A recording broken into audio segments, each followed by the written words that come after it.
नमस्कार मित्रांनो, उद्योजक या आपल्या यूट्यूब चॅनलवरती मी राज आपलं स्वागत करतो.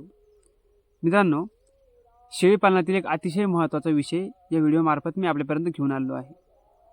मित्रांनो, आजचा टॉपिक आहे की पिल्लं हे कमजोर होऊन अचानक मरतात. या चॅनलवरती आपण शेळीपालनाविषयी संपूर्ण ए टू झेड माहिती आणि नियोजन घेऊन येत असतो. त्यासाठी मित्रांनो, तुम्ही यूट्यूब चॅनल सबस्क्राईब करून ठेवा, जेणेकरून तुम्हाला जी माहिती आहे, जे नियोजन आहे, जे रोगरायांवरती उपचार आहेत, घरगुती उपचार असो, गोळ्या औषधांचे उपचार असो, ते संपूर्ण एकाच यूट्यूब चॅनलवरती तुम्हाला पाहायला मिळतील आणि तुमच्या व्यवसायामध्ये तुम्हाला खूप सारा फायदा होईल. त्यासाठी तुम्हाला ह्या यूट्यूब चॅनलला सबस्क्राईब करणं गरजेचं आहे. चॅनलला सबस्क्राईब करा आणि व्हिडिओला लाईक करा, जेणेकरून तुम्हाला अशीच माहितीपूर्ण व्हिडिओ रोज पाहायला मिळत राहतील. मित्रांनो, पिल्लांची मरतूक जवळपास 70% मरतूक ही अशा पद्धतीने होती. आता तुम्हाला व्हिडिओमध्ये दिसत असेल, पिल्लू काय करतं मित्रांनो, अचानक प्यायला जातं आणि आपण पाहतो की त्याचे थोडे झोक चाललेले आहे. ते थोडं झोक चालतंय, मागचे पाय जे आहे ते थोडे कमी पकडते आणि कालांतराने पाहायला गेलं मित्रांनो, तर ही परिस्थिती जी आहे, ही समस्या जी आहे, ही वाढतच जात असते. आणि जर आपण आज सकाळी पाहिलं थोडे झोक त्याचे जाते, तर संध्याकाळी पूर्णपणे मित्रांनो तो मागचे पायच पकडत नाही आणि दुसऱ्या दिवशी सकाळी जर पाहिलं तर तो उभाच राहत नाही. अशी समस्या आपल्याला खूप सारी पाहायला मिळते आणि 70% पिल्लं या समस्येने मरतात. तर मित्रांनो, ही समस्या का होते, कशामुळे होते आणि याच्यावरती औषध उपचार कशा पद्धतीने करता येईल, ही माहिती आपण या व्हिडिओमध्ये डिटेल पद्धतीने पाहणार आहोत. तर आपण जर विचारपूस केली डॉक्टरांना वगैरे, तर त्यांना देखील सटीक माहिती या रोगाविषयी नाही आहे किंवा या समस्येविषयी नाही आहे. तर मित्रांनो, या समस्येमध्ये नेमकं काय होतं, तर पिल्लांचे जे शरीर आहे मित्रांनो, त्याच्यामध्ये अचानक कमजोरी येते आणि ती कमजोरी कशामुळे होते, तर जास्त दूध पिल्याने. सहसा ही समस्या जास्त दूध पिल्याने होत असते मित्रांनो.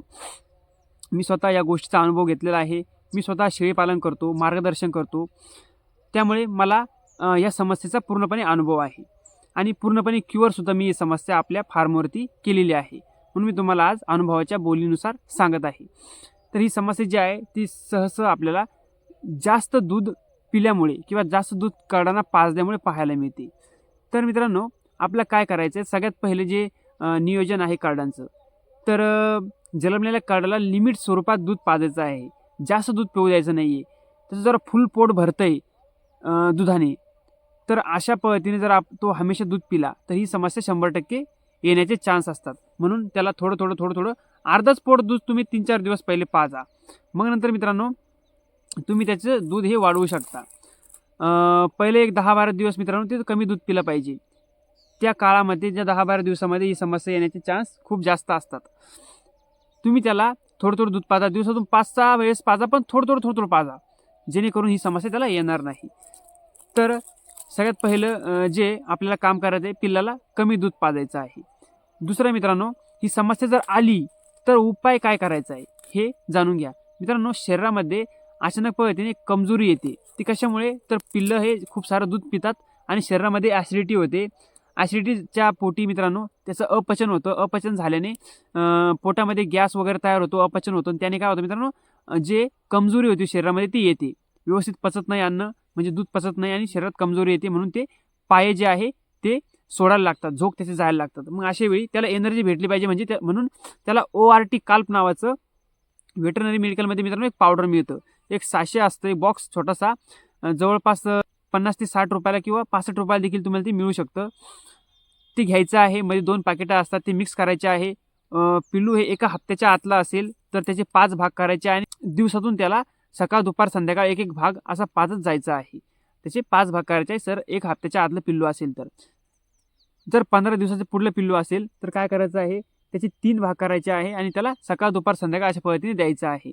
तर मित्रांनो, याने शरीरामध्ये एनर्जी येईल आणि तुम्ही पाहशाल की अवघ्या एका दिवसामध्येच खूप सारा फरक त्याच्यामध्ये तुम्हाला दिसून येईल.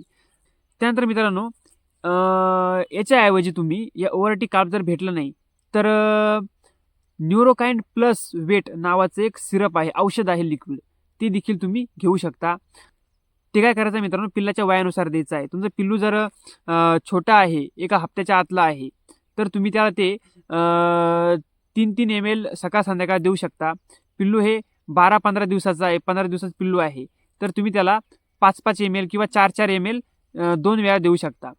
पिल्लू जर जास्तच मोठं आहे मित्रांनो, 2 महिन्याचा असेल किंवा त्यापेक्षा जास्त आहे, तर तुम्ही त्याला 6 ते 7 ml पर्यंत देऊ शकता. एका टायमाला मित्रांनो ही क्वांटिटी आहे. जर न्यूरोकाइन सिरप देताय, तर त्यावेळी तुम्ही ORT काल्प देऊ नका. जर पिल्लाची कंडिशन खूपच खराब झालेली आहे, जसं पिल्लू हे डायरेक्ट 4 पाय सोडलेले आहे, दूधही पित नाही आहे, तेव्हा तुम्ही न्यूरोकाइन प्लस सिरप देऊ नका. तेव्हा तुम्ही ORT काल्प द्या. आणि ORT काल्प मित्रांनो याच्यामध्ये ग्लुकोजचं प्रमाण जास्त आहे, इन्स्टंट एनर्जी प्रोव्हाइड करतं. त्यामुळे तुमचं पिल्लू जे आहे ते खूप लवकर एनर्जेटिक होईल आणि चांगल्या पद्धतीने ते उभंसुद्धा राहू शकतं. तर मित्रांनो अशा प्रकारे तुम्ही हे 2 औषधं वापरून पहा, तुम्हाला चांगल्या प्रकारे फरक पडेल. एक आहे ORT काल्प, दुसरा आहे न्यूरोकाइन प्लस वेट सिरप. तर मित्रांनो अशा पद्धतीने नियोजन करा आणि आपलं शेळीपालन जे आहे मित्रांनो ते व्यवस्थित पद्धतीने तुम्ही करा.